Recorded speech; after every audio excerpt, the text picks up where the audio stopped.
ओम भूर्भुवः स्वः महागणपतये नमः हस्तयोर्घ्यं समर्पयामि ओम भूर्भुवः स्वः गणपतये नमः आचमनिक्षेपयोदाः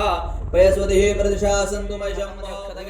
एकदन्ताय विद्महे वक्रतुण्डाय धीमहि तन्नो दन्धिः प्रचोदयात् गणपतिरक्षतवः गणेशाय नमः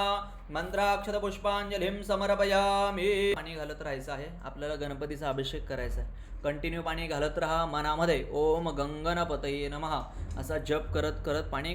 कंटिन्यू घालत राहा। अभिषेकं प्रारंभ ओम नमस्ते गणपतये तुमेव प्रत्यक्षं तत्त्वमसि गणेशाय नमो नमः अमृत अभिषेक स्नानियंच समर्पयामि गणेशाय नमः गणपतये नमः हरिद्रादि कुंकुम सकल सौभाग्य द्रव्यम एक फूल व्हायचं एक फूल घ्या ओम माल्यादिन सुगंधिने मालत्यादिन वय प्रभो मया ऋतानि पूजार्थं पुष्पाणि सर्वमंगलमांगल्ये